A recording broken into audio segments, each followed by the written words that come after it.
So we've been going through the book of Revelation. I'm going to begin by revising the timelines.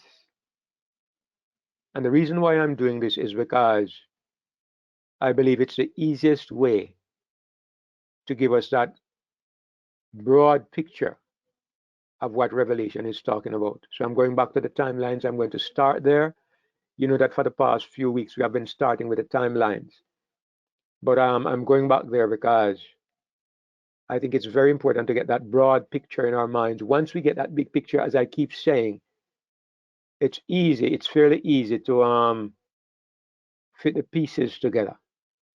But until you get that big picture, then you always have a challenge fitting the parts in their proper place. So let me share my screen. All right, so we're going to start with our timeline.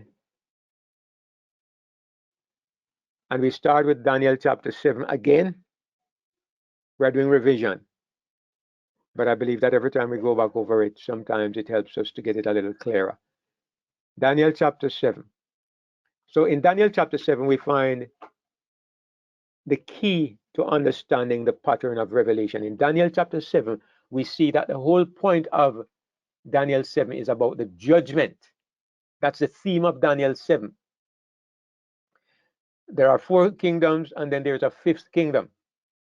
Now, when the judgment sits,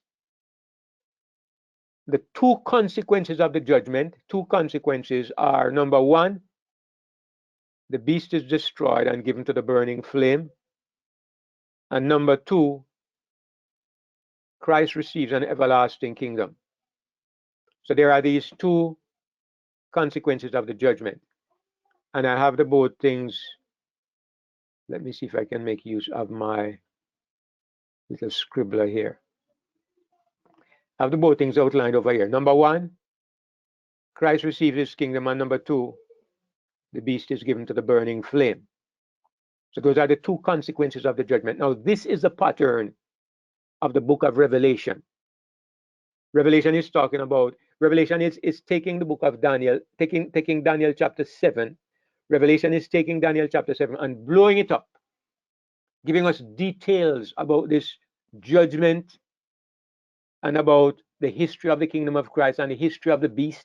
All of this is examined before that final decision that the beast kingdom is to be destroyed and Christ is to be given an everlasting kingdom.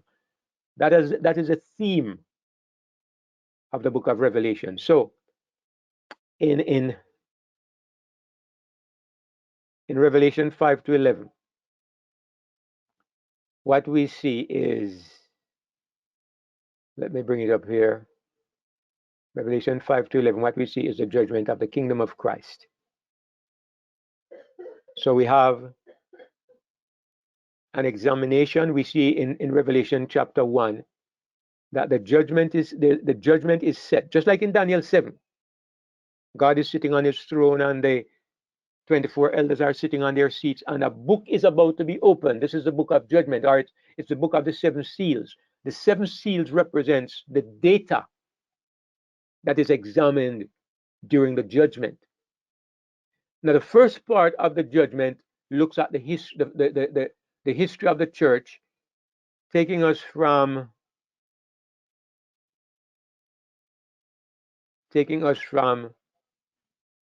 the apostolic church, this part here that we are looking at, taking us from the apostolic church to about the beginning of the Reformation, or maybe about to the beginning of the 19th century. And then number 5, let me use a different color. Number 5, seal number 5, takes us to the point where the judgment begins. It actually, this judgment of the 2 kingdoms actually begins. And we saw the souls under the altar who are given white robes. It is during this period when the judgment is sitting, it's during this period that you have the 144,000 being sealed. This has not happened yet. So we are in this period right now. Right now we are in this period. We're probably right about somewhere about at this point. And the 144,000 are about to be sealed during this time of the judgment. At the end of the judgment, what happens is that you see these great cosmic events.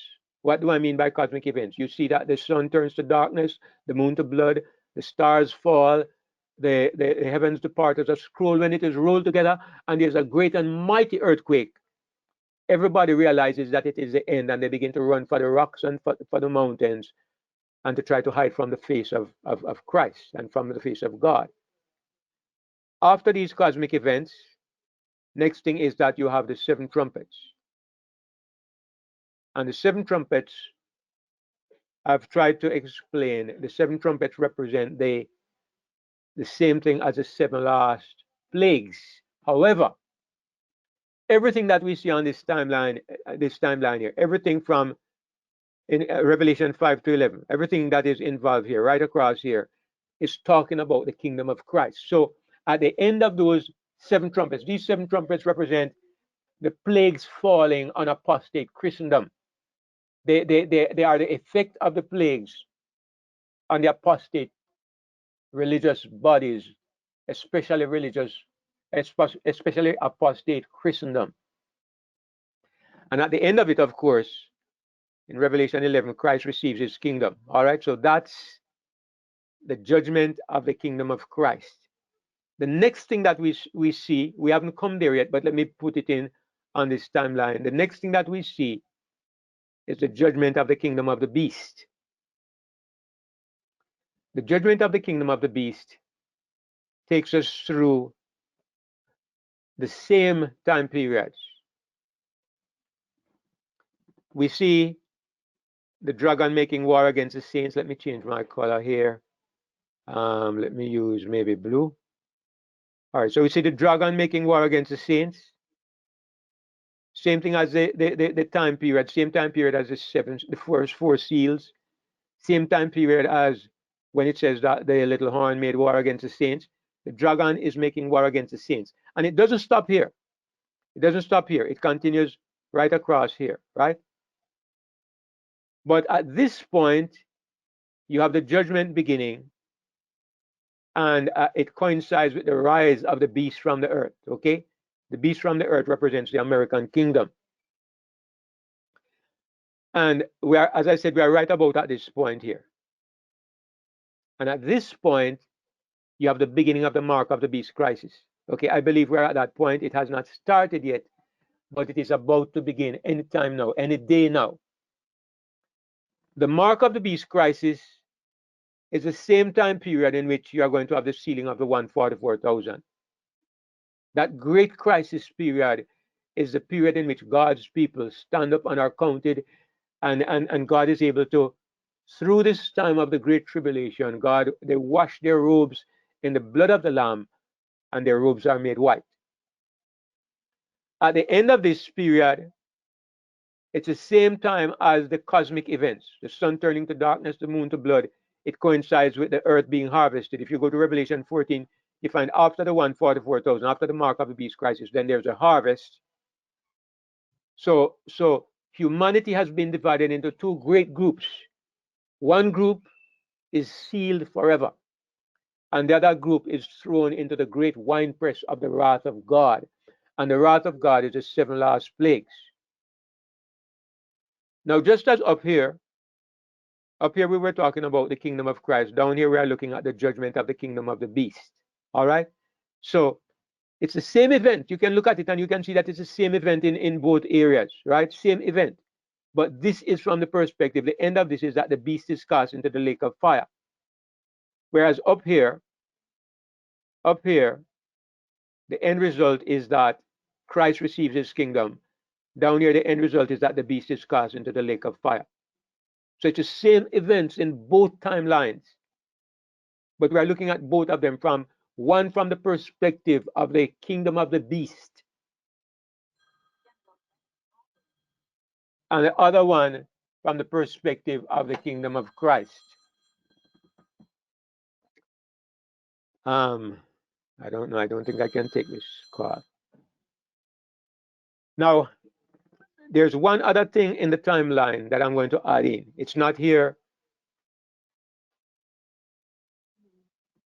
I wonder if you can take this in case the person calls again. Sister Janet, I don't know what she wanted. I don't know if you can call her back.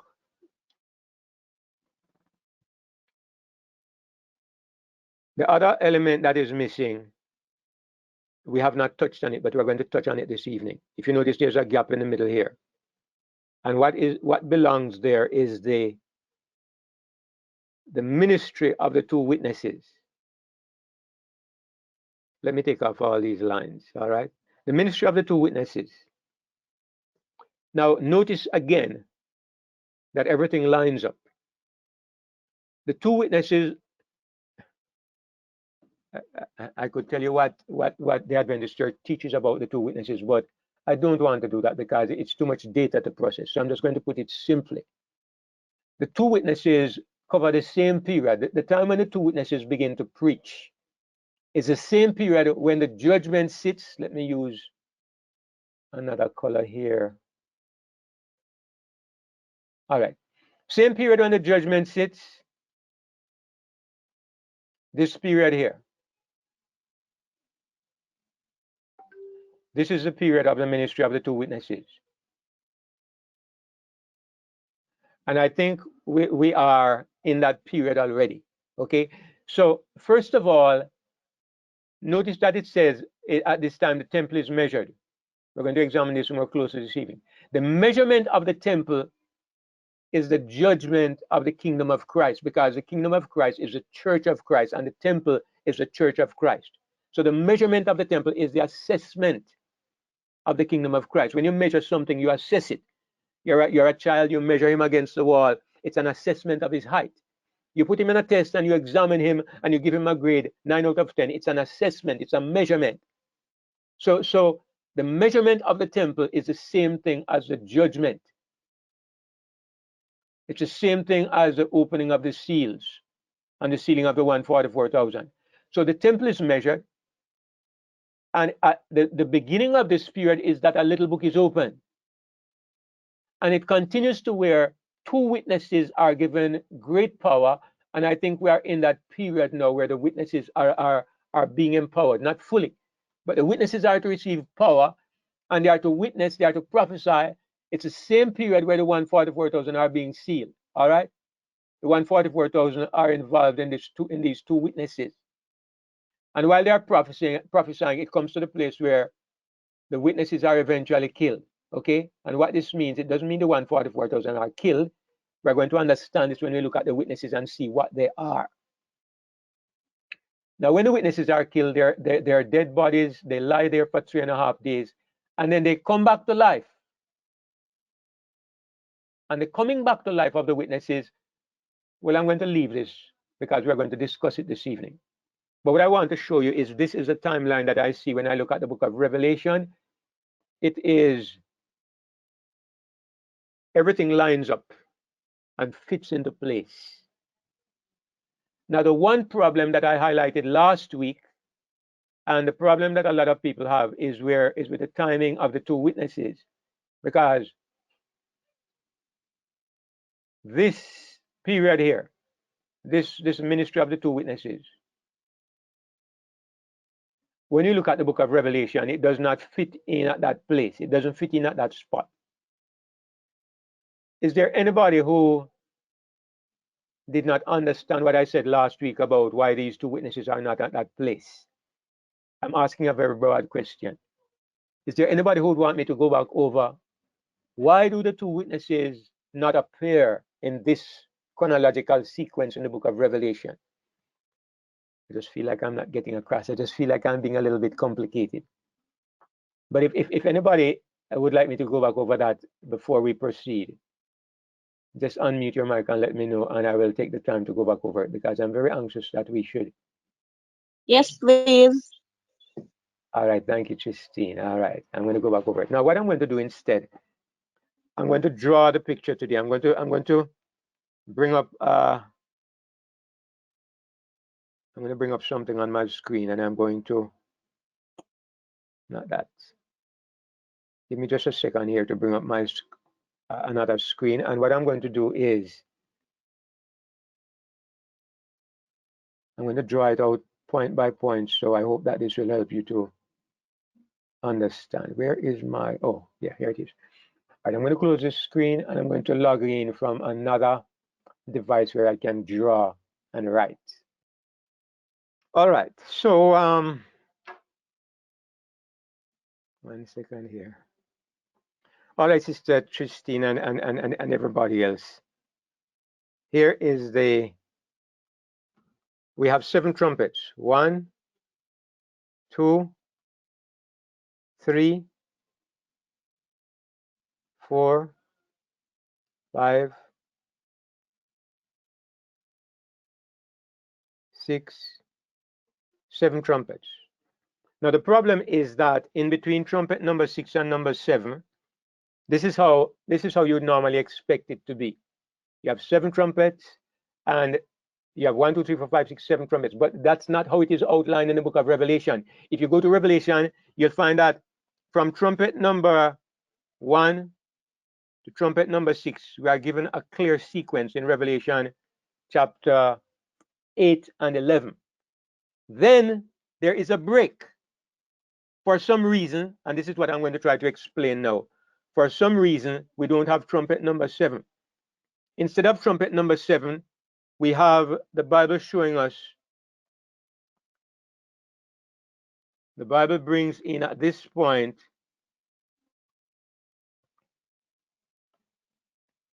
the little book, forgive the writing, and the 2 witnesses. And then afterwards, it gives you trumpet number 7. Now, because of the sequence that we have here, everybody assumes that this time period of the two witnesses, it really belongs at this spot. So when they are reading the book of Revelation, they actually say, this is how it should be. We have 6 trumpets, then there is a break, and you have the ministry of the 2 witnesses. Then we have trumpet number 7. What I am doing, I'm being presumptuous enough to say, no, this is not the sequence that we should have. This should be taken out of this spot, and it really belongs all the way down here. I'm taking the thing out of its sequence. And I'm saying, no, there's no break between trumpet number 6 and trumpet number 7. There's no break. But in the story, God gives us a break for a certain reason. Now, if I say something like this, I need to give you a good reason. I need to help you to understand why am I so presumptuous to take it upon myself to move the thing from where God put it and put it somewhere else. I'm reasoning like how people would think, all right? Because it looks like that's what I'm doing. And that's what I'm doing. What I'm saying is that there is a reason why God put it at this spot. But in sequence of time, this is not where it belongs. Let me pause. Is there anybody who did not understand what I just said? You don't have to agree, but I want to know that you understand. If you didn't understand, just do like Sister Christine just did and let me know that you don't understand. All right, great.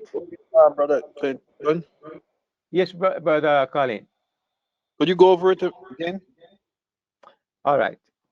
What I'm going to do is I'm going to draw it again. And I'm grateful for you to ask me to go over it again, Brother Colin, because I know some people will sit there and they don't quite get it. And Brother David, yes, Christine. and while you're going it over, tell me why you are presumptuous enough to move it. I Why absolutely is will. it that you have to move it? That is a given. I'm going to absolutely explain that, okay? But I want to make sure All it's right. understood before I go to that part. All right, so what I'm saying, Brother Colin, is that if you go to Revelation 8 and 9, you'll find that it tells you in sequence that there's trumpet number, what did I do? Oh, there's trumpet number 1, then 2, then 3, then 4, then 5, then 6, okay? The Bible gives you this sequence and there's no pause or there's no break. Everything is the way it should be. When you come to trumpet number 7, it does not follow number 6. Instead, you have a break. You have something that comes in between. And what comes in between is the ministry of the 2 witnesses. You have right inside here where you expect to see trumpet number 7. Instead, you have a long history about a little book being opened. John is told to eat this little book. And when he eats a little book, it's sweet in his mouth and bitter in his belly.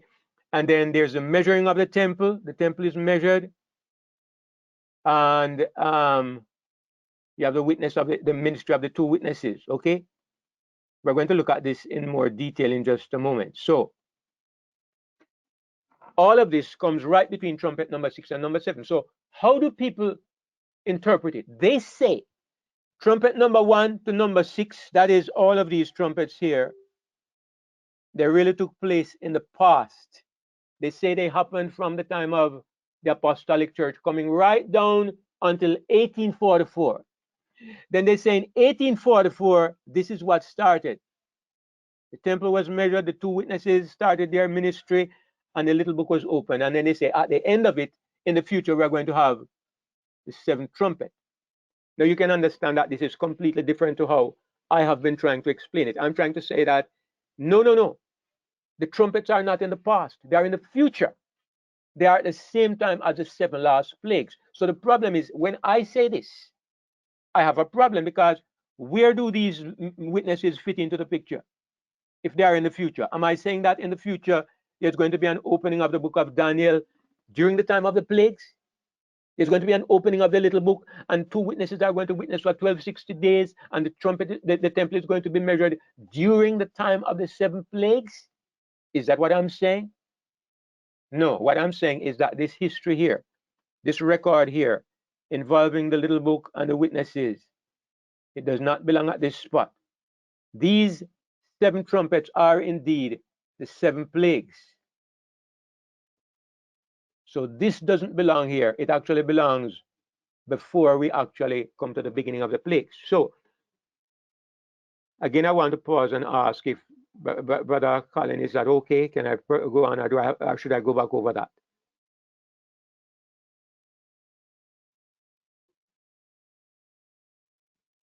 All right, I'm going to assume that I should go ahead.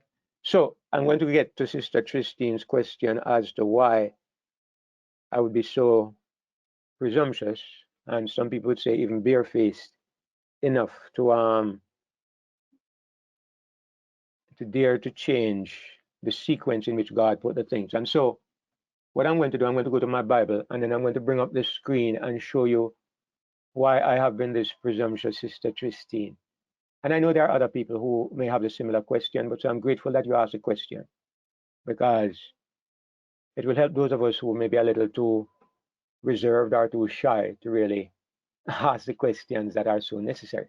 Now, here is why I have changed the sequence, why I believe it is necessary to change the sequence. Let me show you. When you go to Revelation 9, look at something that is said here. Revelation 9, verse 12. One woe is past, and behold, there come 2 woes more hereafter. Let me stop and just ask somebody.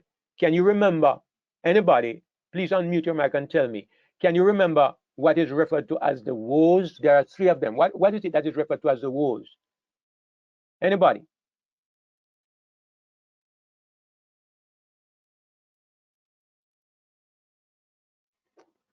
All right. I'll have to go back It's the over that. plagues, Brother David, or the wrath of God. Yes, Sister Maria, you are 50% right. I want to Isn't get it the last 3? Brother Ralph? It's the last 3 trumpets. Thank you, Brother Ralph. The last 3 trumpets are referred to as woes. Let me see if I can just remind us of this. I know that sometimes we say things and they don't quite stick, but let me just bring it up and quickly remind us of this, because it doesn't make sense for me to go forward unless I'm certain that what I'm saying is being digested. So you have 1, 2, 3, 4, 5, 6, 7 trumpets. Now notice that the last 3 trumpets these three, they are referred to as the three woes. I made that point last week, but maybe sometimes you make a point and it's not really, it doesn't really stick. So these trumpets, the last three are referred to as three woes. So the angel, the verse we just read,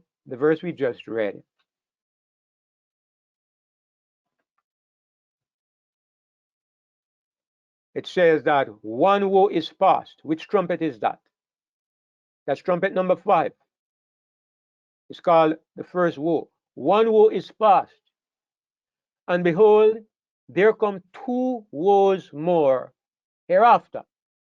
So the angel says there are still 2 more woes to go, meaning that there's trumpet number 6 and trumpet number 7 still to be blown.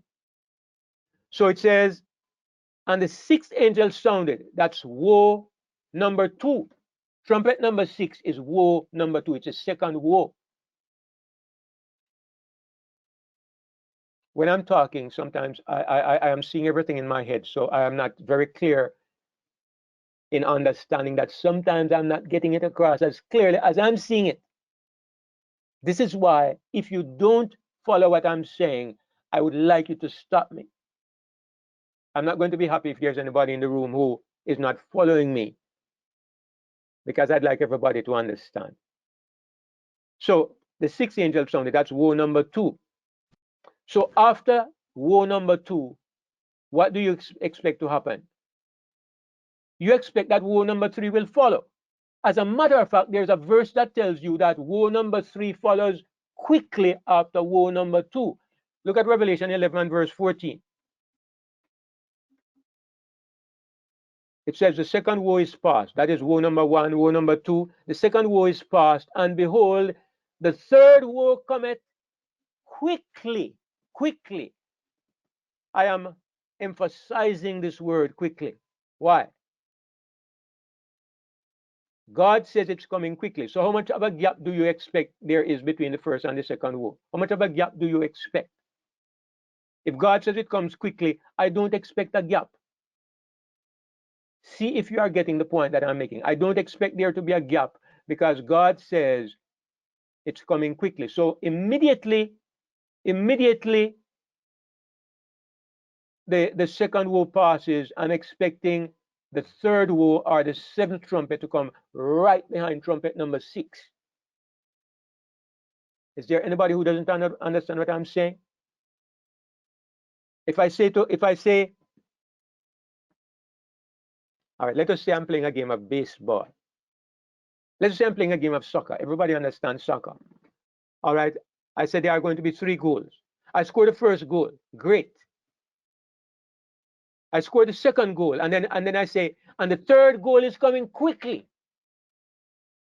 How much time do you expect to pass before goal number 3? If it's half an hour, it's not quickly because a football game is only 90 minutes. So when I said the third goal is coming quickly, you expect it within the space of 5 minutes or 2 minutes or something like this. This is what God does. When God says the third woe is coming quickly, why does God put in the word quickly? Why doesn't God just say the second woe is past and the third woe cometh? God is giving us a clue. When God says the third woe is coming quickly, God wants us to consider there's no gap between woe number 2 and woe number 3. God is telling us that the history that we see between the 6th trumpet, second woe, and the 7th trumpet, the third woe, it does not belong there. The history of the 2 witnesses and the little book and the temple being measured, it does not belong at that spot. And that is what this word quickly is telling us. It's telling us that God has put a gap in there that really, it's a reason why he put it there, but chronologically, it does not belong at that spot.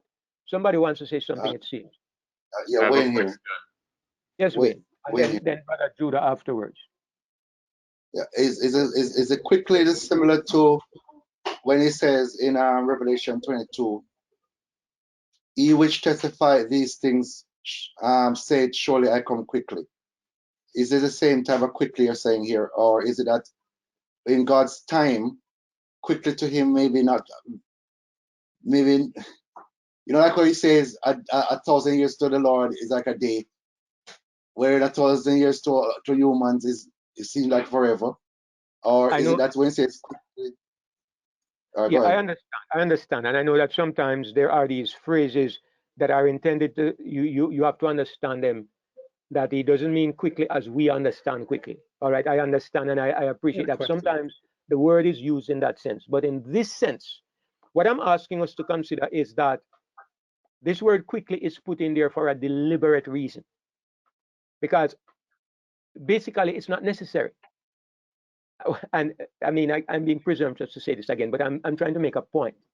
The point I'm making is that God could have said, the second woe is past, and behold, the third woe cometh.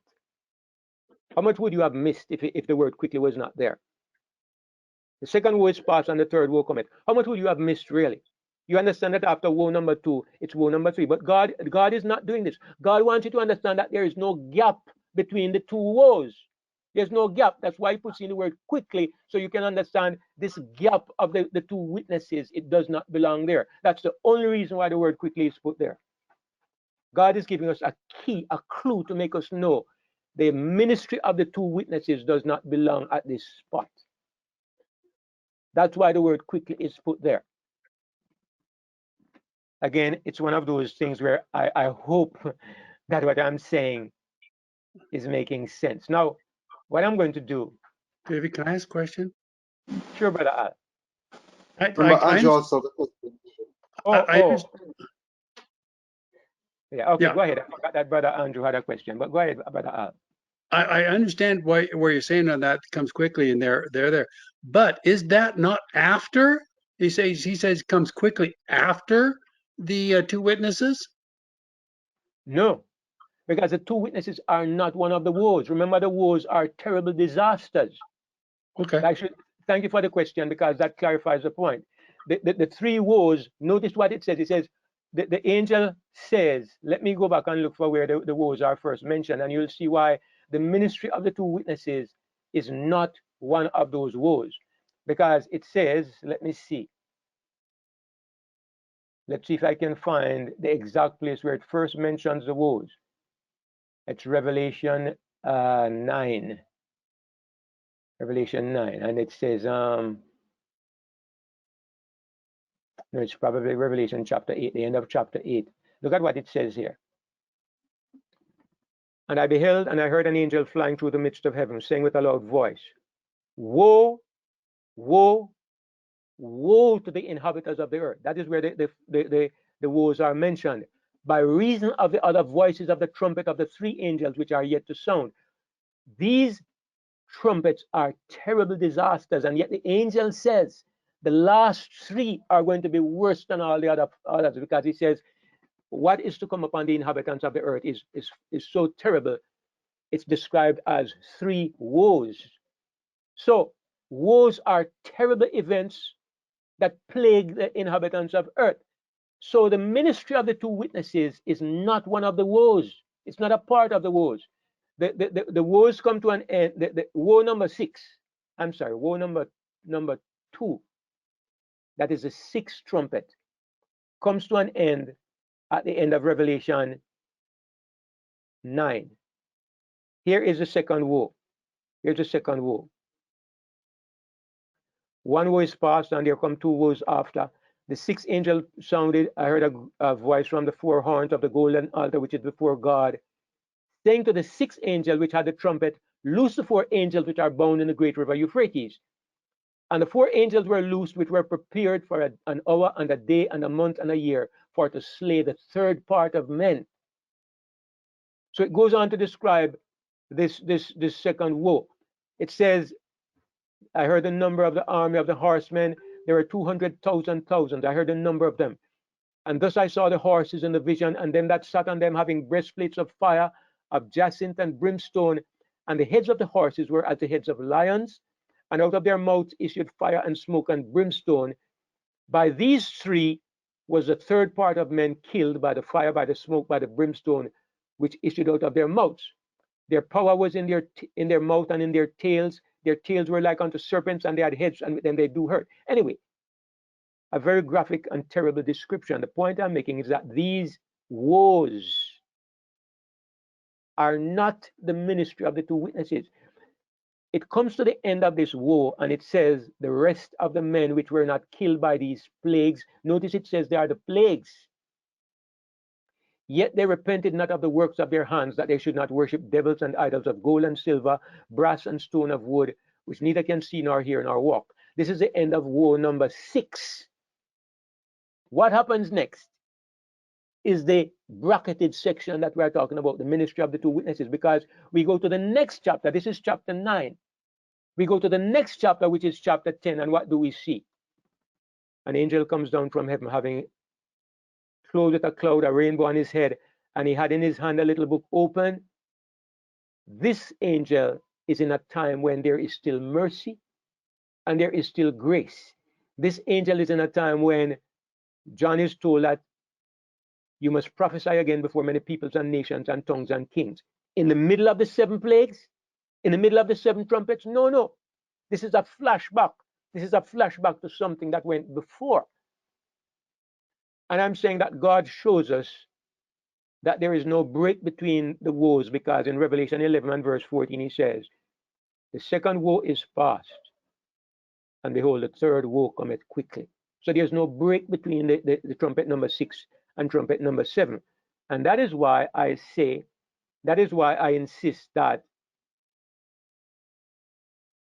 this,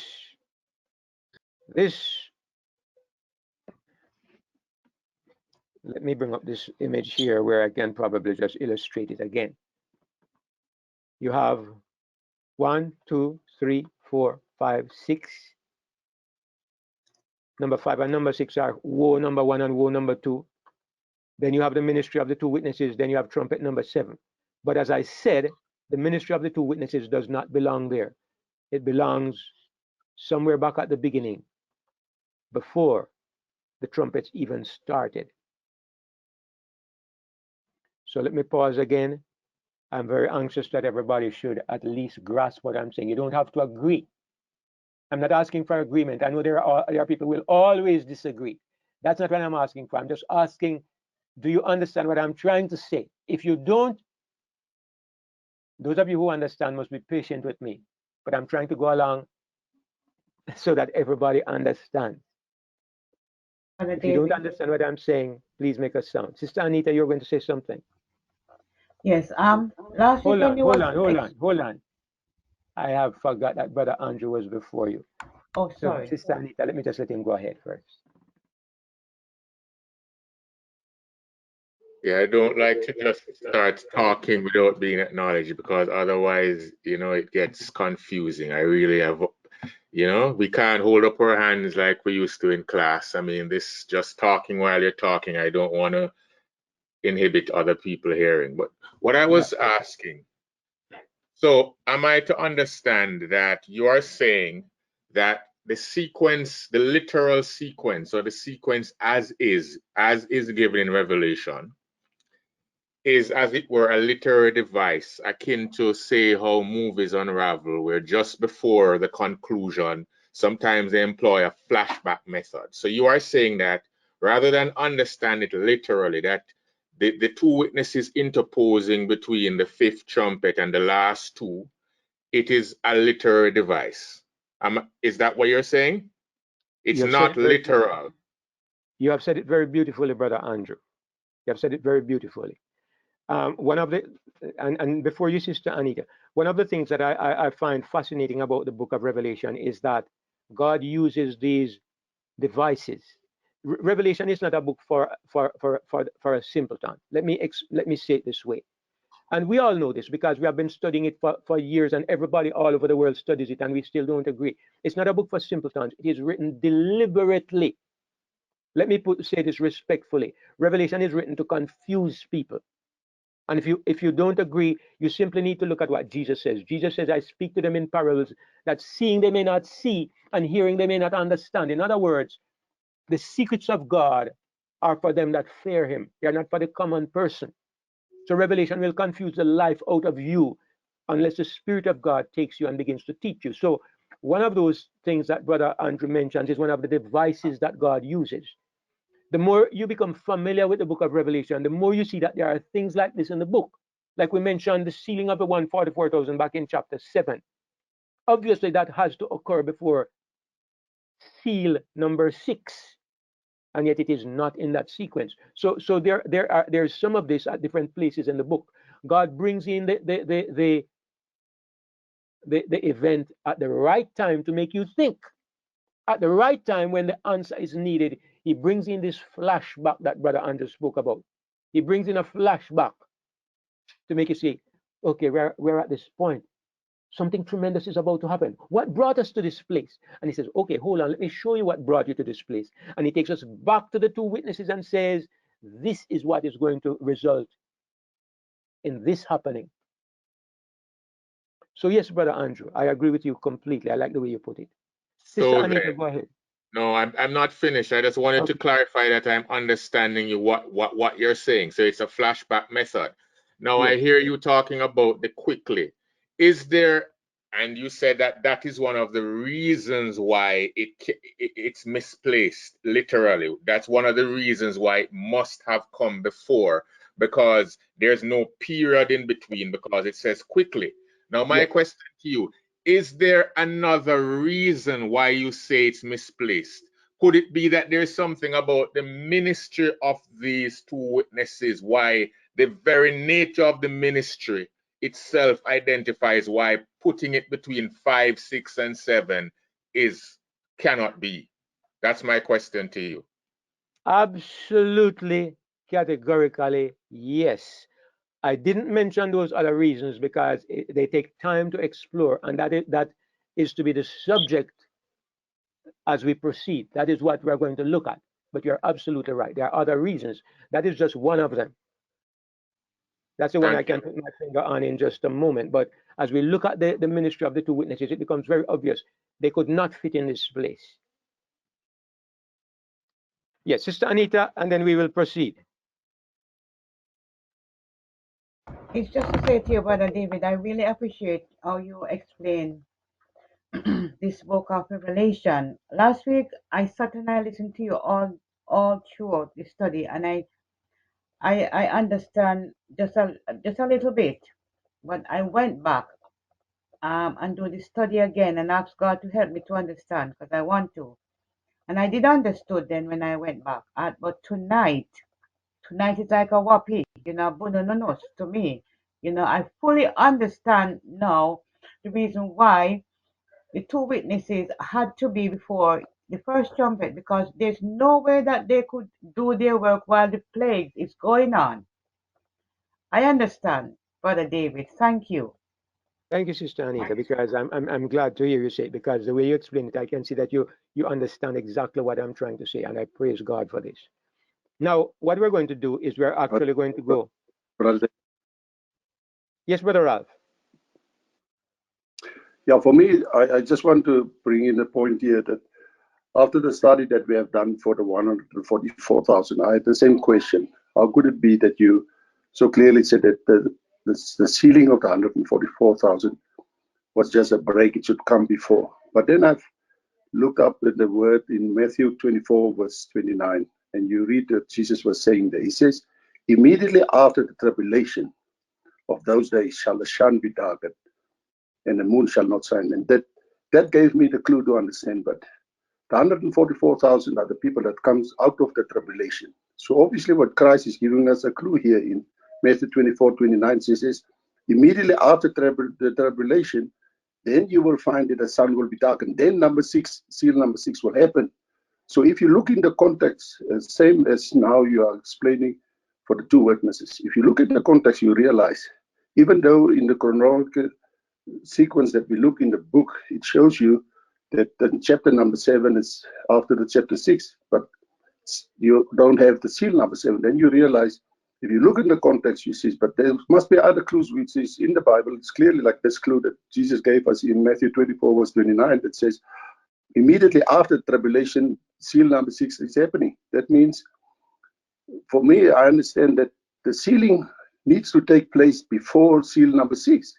The Yes. sealing of the 144 needs to take before, because Christ is saying immediately after the tribulation, then Yes. seal number 6 is actually going to happen. And that's Exactly. why even in the context here as well, in what we see here is that what is the context of the two witnesses? What are they doing? Can they still prophesy whilst the last plagues is happening? That you really understand. But look, it's like a flashback. You look the same like in the 144,000 sealing. The moment has been stopped and it's been explained who's going to make it. And that's why I believe that what you are explaining is correctly to understand it. This, All right. thank you. Yeah. Thank you, Brother Ralph. And yeah, the Lord brings us by different channels because, of course, Matthew 24, as you say, it's clear that the sequence of Matthew 24, if you match it with Revelation, it has to agree because Matthew 24 says, after the tribulation, the sun shall be darkened, the moon shall not give her light, and the stars shall fall. That's what it says in Matthew 24. And if you go to Revelation chapter 6, when the stars fall and the moon turns to blood, it is the 1/4 of that. That is after the great tribulation. That means that the great tribulation have to come before our seal number 6. And if the 1/4 are sealed during the Great Tribulation, then it has to be before seal number 6. Now, please, don't get confused. Brother Ralph brought this in, and it's different from what we are looking at. He was going back to something we studied in the past to use it as an example. If you don't know what he was talking about, just put it out of your mind. Because I don't want us to be confused about the trumpets and the seals. We are looking at the trumpets this afternoon. If you don't remember the seals, if you weren't in that study, put it out of your mind, because otherwise it's going to confuse you, okay? But I mean, he understands, and those people who were in that previous study, you know exactly what we are talking about, all right? So I'm going to go to the Bible now, and we're going to look at the ministry of the two witnesses. And we won't finish this evening, but we'll have part 1 this evening, and next week we'll have part 2. So let me go to the Bible.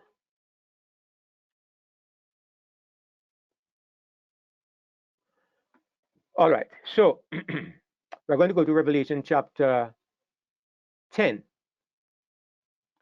Now, we have looked at the first 6 trumpets, and now there's a break. God takes a break.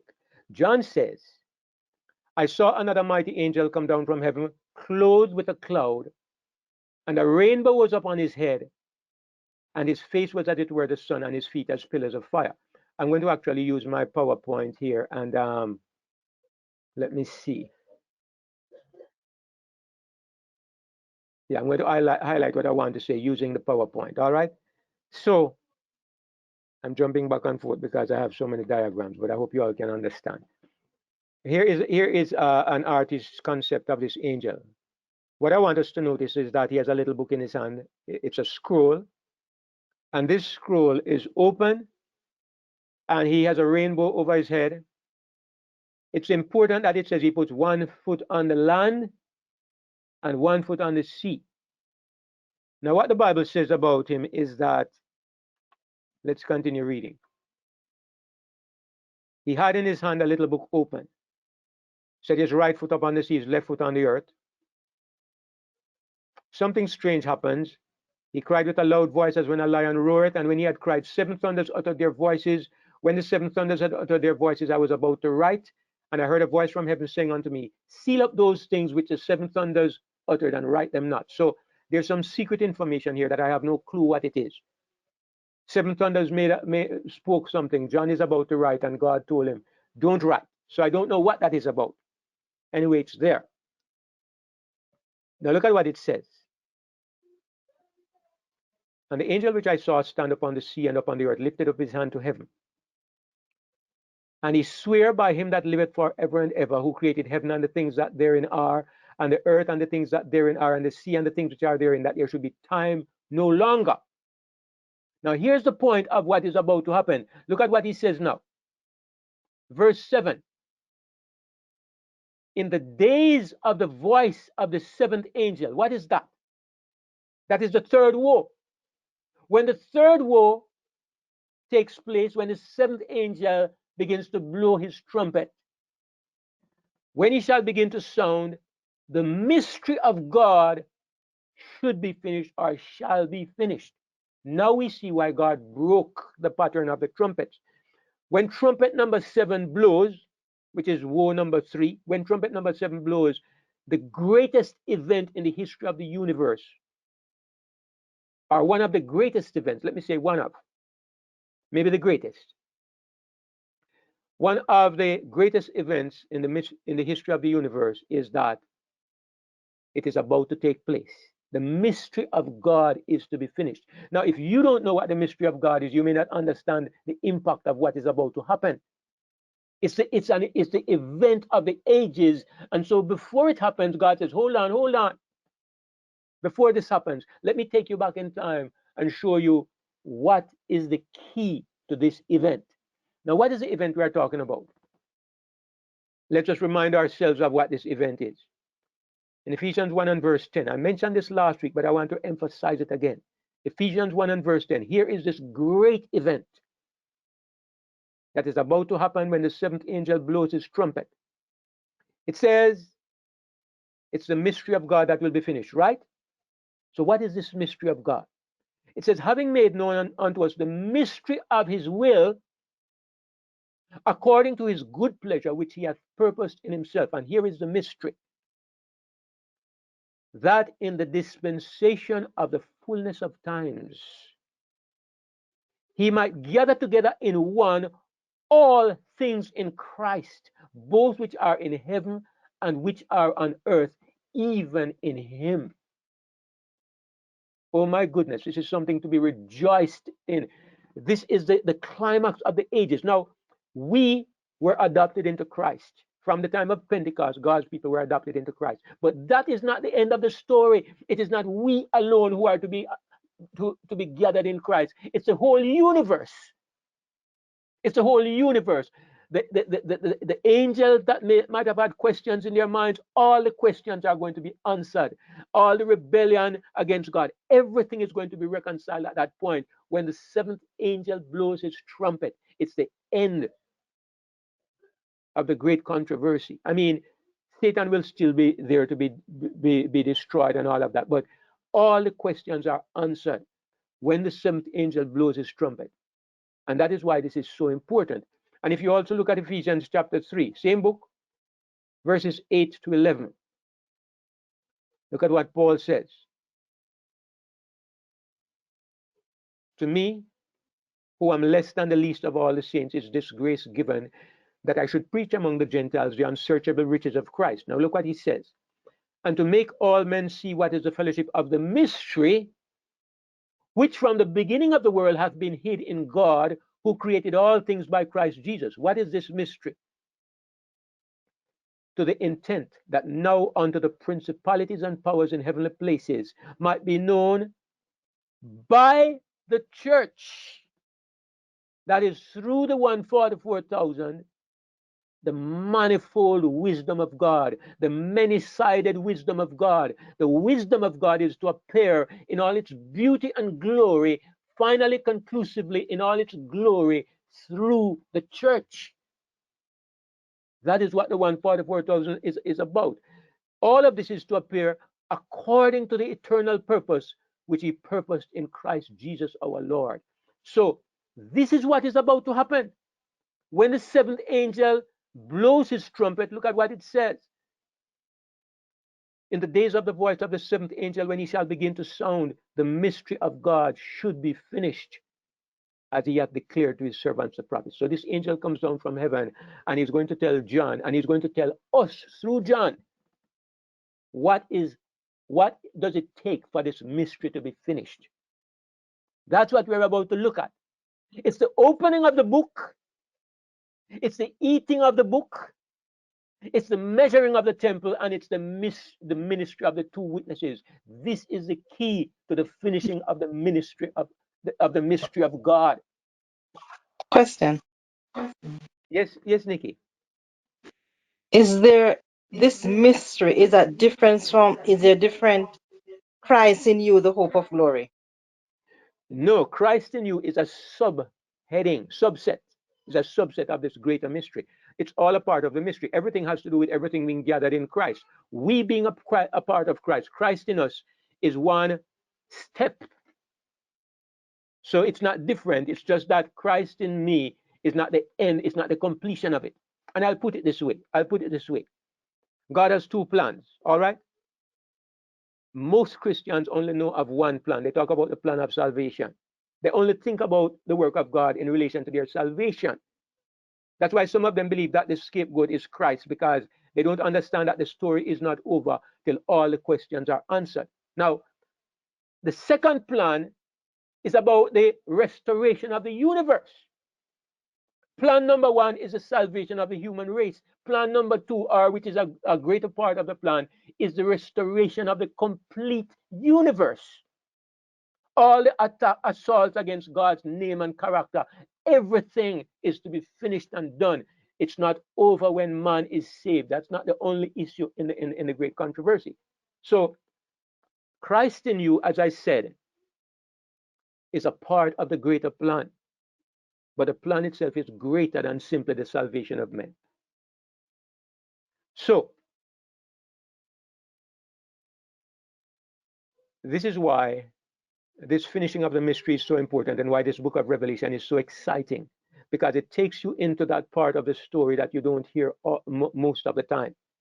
It takes you into that final chapter of the great saga of the ages. It makes us understand that we're a part of some great purpose, some tremendous purpose. And it is about to finish, and God has given us the story before it happens. So the angel says, when this angel begins to blow his trumpet, the mystery will be finished. And so God stops the clock, and he stops the press, and he says, hold on, let me take you back and show you what is necessary in order for this mystery to be finished. So it's appropriate to bring it in at this point. All right. So he goes to verse 8 now. And the voice which I heard from heaven spake unto me again and said, go and take the little book which is open in the hand of the angel which standeth upon the sea and upon the earth. And I went unto the angel and said unto him, give me the little book. And he said unto me, take it and eat it up. And it shall make thy belly bitter, but it shall be in thy mouth sweet as honey. And I took the little book up. I took the little book out of the angel's hand, and I ate it up. And it was in my mouth sweet as honey. And as soon as I had eaten it, my belly was bitter. And he said unto me, thou must prophesy again before many peoples and nations and tongues and kings. Surely this cannot be happening in the time of the 7 trumpets, in the time of the plagues. No. So this has to be before the trumpets. So what I'm saying is that chapter 10 and most of chapter 11 is before the trumpets, even though it comes at this point in the narrative, but it doesn't belong here in the story. So I'm going to go back to my So, Brother David, we see clearly now that you're not being presumptuous in saying that you move the two witness back to the first. We see clearly now what the truth is. Thank you. I hope so, Sister Anita. I think reasonable people will come to that conclusion. You might have some unreasonable ones, but thank you for at least making that vote of confidence. All right, now I'm going to go back to my PowerPoint here, and I want to point out something, because the question arises, this little book, what is this little book? Because the little book appears to be a key component in the whole process. First of all, the angel has a little book in his hand open, and he gives it to John, and he says, eat the book. He says, when you eat the book, it's going to be sweet in your mouth, but when it gets to your belly, it's going to be bitter. And out of that sweet, bitter experience, you will have a message to prophesy again before many peoples and nations and languages and tongues. What is this little book? And what does it mean that it was sweet and then bitter? Let's take it one step at a time. Now, here's what it says about the angel. He comes down from heaven, having a little book in his hand. He stands upon the sea and upon the earth, 1 foot on each part. He has a little book open. He lifts up his hand to heaven. Look, notice each point that I'm making here, because I'm going to use this to demonstrate something. He lifts up his hand to heaven. He swears by the one who lives forever and ever that there should be time no longer. And I think that word should be delay. There should be delay no longer, but it might even be time. Okay, I'm not swearing by that. We will see. And then John is given a job to prophesy again before many peoples and nations. But of course, it does not mean that John is to do this. John is representing the people of God. He is representing us. We are the ones, or whoever is to have this experience, and I believe we are a part of it.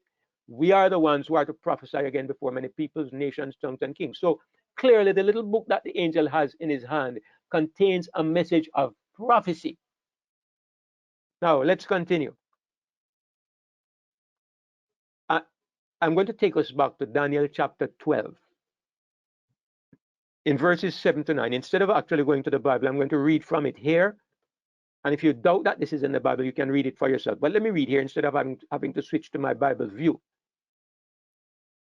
Daniel says, not John now, Daniel. I've gone back to the book of Daniel. And I heard a man clothed in linen, which was upon the waters of the river. When he held up his right hand, let me see, I could be able to use my highlighter here. He held up his right hand and his left hand unto heaven, and he sware by him that liveth forever. And I heard, but I understood not. Then said I, O my Lord, what shall be the end of these things? And he said, Go thy way, Daniel, for the words are closed up and sealed till the time of the end. And I'm going to emphasize till the time of the end. What we see here is that John was told that the book of Daniel was to be closed up and sealed until a certain time. Now, bear all of these things in mind, because we are going to go back to the chart that I had before. Hang on, give me a second here. All right, so in Daniel 12, look at what we see. Here we see another angel in Daniel 12, and this one is standing upon the river. Remember that the other one we saw in Revelation 10, he's standing upon the sea and upon the land. This one is standing only upon the water. This one raises his hands to heaven. The man clothed in linen, which was upon the waters of the river. He held up his hands to heaven. He swore by him that liveth forever. And he told Daniel to shut up the words and seal the book until the time of the end. Now, I want us to look at both of these chapters together, and I want us to look at the comparison. In Daniel 12, it says that he was to shut up the words and seal the book. In Revelation 10, it says that the angel had a little book that was open. One is shut up, the other one is open. Is it coincidence? Let us see. He was told to shut up the book until the time of the end. In Revelation, it says, there shall be time no longer. Coincidence? Talking about time again. One says, shut it up to the time of the end. The other one, in the time of the end, says, there is time no longer, or there is delay no longer. In Daniel, it says, the man was clothed in linen. He was upon the waters of the river. In Revelation, it says, the angel stood upon the sea and upon the earth. Now, why is there a difference? I'm going to suggest to you the reason for the difference, okay? When Daniel got his vision, the work of God at that time was limited to what we call the old world. It was limited to Europe, North Africa, and the Middle East. That was the world in those days, in the time of Daniel. Remember when it says that 4 kingdoms would rule over the world, it did not include America, it did not include Australia. These places were not known in the biblical story. But by the time you come to Revelation 10, the time of the end, it's not only the sea, it's not only the water, it's also the earth. Remember, a beast comes up out of the earth representing America. So it means that the message in Revelation 10 applies to both the old world and the new world. It applies to the entire planet. While when Daniel got the message, the angel was standing on the waters of the river. It was only water. It was the knowledge was limited to Europe, but by the time the book is open, it's both the sea and the earth. Okay? Let's continue. In Daniel 12, it says that the angel held up his hands to heaven. In Revelation Before you 10, go too far, David, may I ask a quick question? sure, go ahead, Ray. Just a clarification for me. You know, when I was a little boy growing up in church, a Bible class, they would say that there's a difference in the time, in the term times of the end and the end of time. In what you're saying, am I getting it right? That you're saying in Daniel, when it's a time of the end, and Revelation, when you're reading Revelation, it sounds like it's saying the end of time, as if that the two terms are the same in this case, and not that they are different as I was taught in Bible class back in the day. Yeah, I'm not going to say that there may not be occasions when the terms are used in a specific way that you could say the time of the end is a longer period than the end of time, because when Jesus comes, we can say that is the end of time. There's a point. But we could also say we are living in the end of time at this moment. So it may be semantics, but I agree that a lot of the time it really doesn't make any difference how you interpret it. But I do believe that it's sometimes saying the time of the end it gives you a broader time period than simply saying the end of time. That's what I would say. All right. So both of them, notice that one angel represents the closing up of the book of Daniel. The other one, the language is so similar. God is saying to us in Revelation 10, the book that the angel comes down, the open book, is really the book of Daniel. This is the book that was closed up. If you go back to the book of Daniel, it says, the angels swear by the one that lives forever. It says the same exact thing about the one in Revelation 10. Their behavior is a mirror. Each one is mirroring the behavior of the other one. The one in chapter 10, Revelation, is mirroring the behavior of the angel in Revelation in Daniel 12. And the reason is because God is telling us one is the answer to the other. One is the unfolding of the experience of the first one. Back again to Daniel, it says that the words are closed up and sealed till the time of the end. And the other one tells you that he must prophesy in this end of time before many peoples and nations and languages and tongues. So I put this on the screen because I want us to understand that it is very clear when you look at this that the little book represents the book of Daniel. Now, I am very pleased when I look at this because I realize that what we are looking at in Revelation now, all of you will recognize it is based on understanding the book of Daniel. We started out by pointing out that Daniel 7, the theme of Daniel 7 is a theme of judgment. And that led us to see that Revelation is focused on the judgment of the two kingdoms. The key to Revelation is Daniel. Daniel gives us that guide and that timeline. And when you come to Revelation, you see this great, wonderful, bigger picture of the finishing of the mystery and the part that the church of God has to play in that finishing of the mystery. You get an idea of the magnificent plan that God has for his people. And it is based on the opening of this little book. So it's clear that the little book that is to be opened is the book of Daniel. All right. So the next thing that happens now, and maybe I should go back to the Bible so we can actually, let me see, how much time do we have left? We don't have much time. I'm going to start this chapter, and then we are going to leave the rest for part 2. But in Revelation 11, even before we come to 11, let me just say something about chapter 10, the end of chapter 10. John says he took the book, he ate it up, it was in my mouth sweet as honey, and as soon as I had eaten it, my belly was bitter. Now, look here. Last night we had a little discussion, and I said, I don't, as a matter of fact, let me actually bring up my the whole room for what I'm about to say. Last night we had a discussion, and I said that I don't identify myself anymore as a Seventh-day Adventist. And we had a little discussion because there are some people who feel very strongly that they still want to identify that way. And this is fine.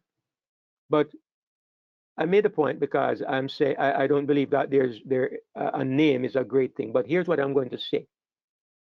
I believe very strongly, I still believe that God started the Advent movement.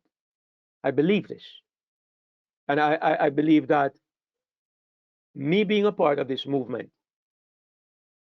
is what gave me the foundation for what I now understand about God and even about the prophecies.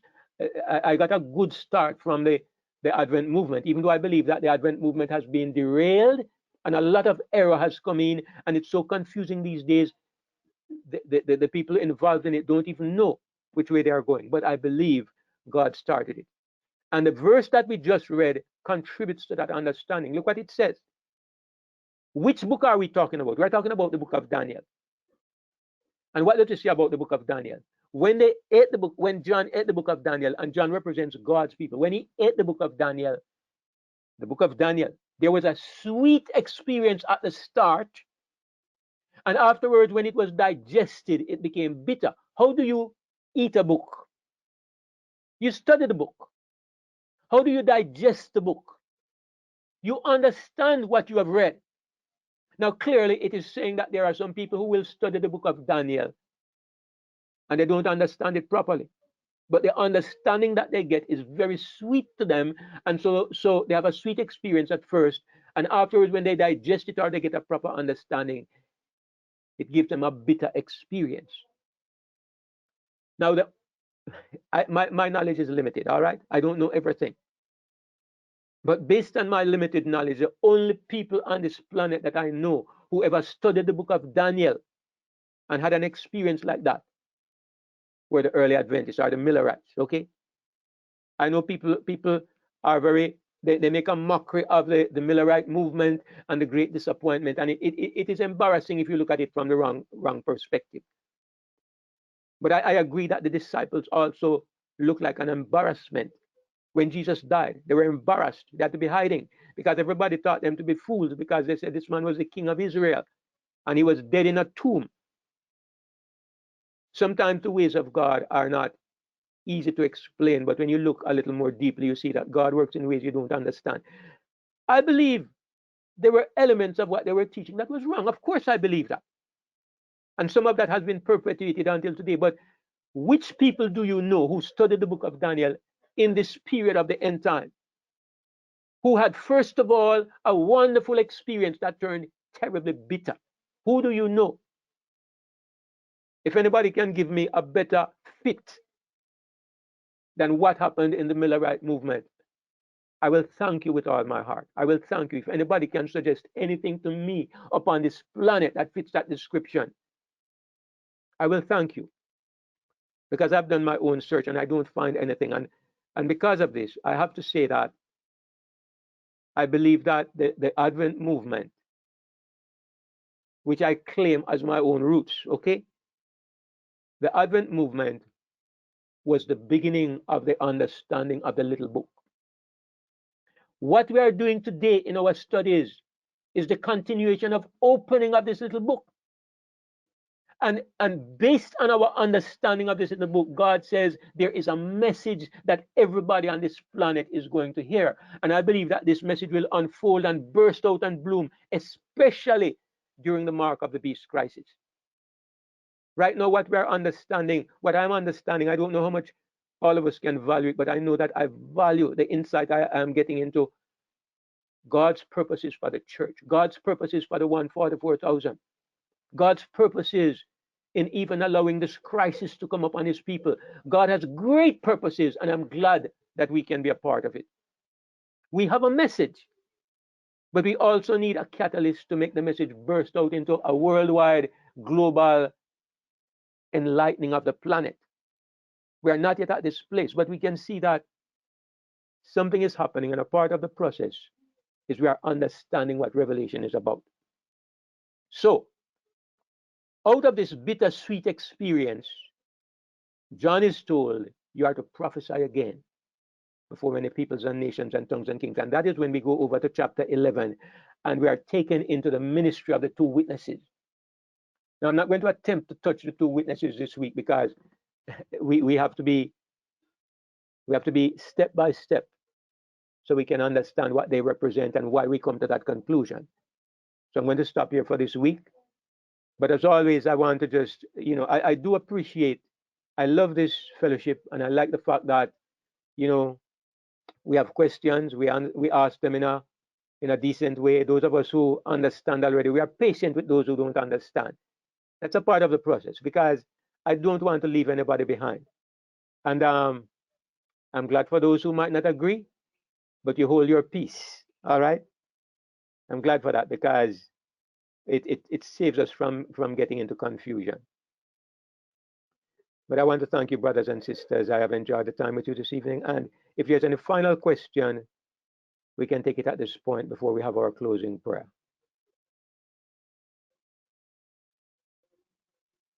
I like questions, and I also like when there are no questions because it gives me a feeling that maybe I made it clear enough. So, But Questions David, about the last. all right, brother, sister Christine, and then brother Tony. yes, I wanted to say that I understood perfectly. It was very good. I enjoyed it. Praise the Lord! You made my day, sister Christine, and you're one of the newer ones. So I'm very happy that you can say that. I'm very happy. Yeah, also I've been going to church for so long, many Sabbaths, and Daniel and Revelation were always being spoken of, and I've never ever understood anything, just like Spanish, until today. Praises be to our Father. I mean, what more could a teacher ask for? Thank you, sister Christine. Brother Tony, you can go ahead. I second that, Brother David.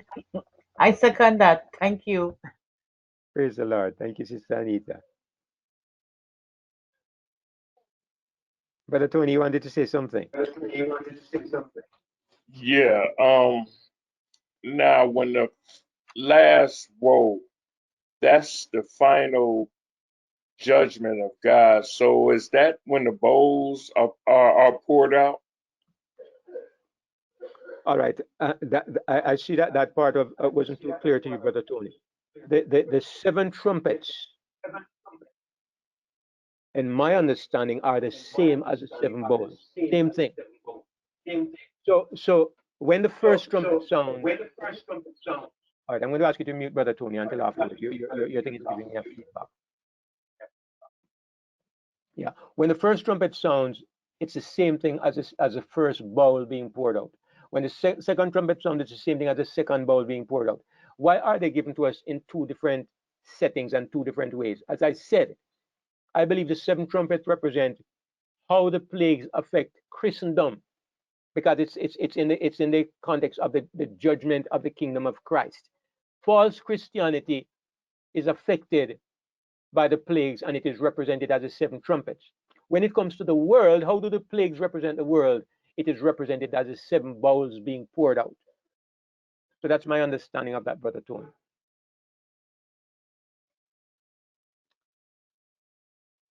All right. I think, yes, Sister Michelle.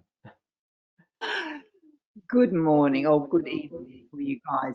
I just wanted to say very briefly, I wanted to thank you for expressing your testimony, because for a long time now, I have tried to explain to people I don't consider myself a Seventh-day Adventist, but I am terribly thankful that I was raised one.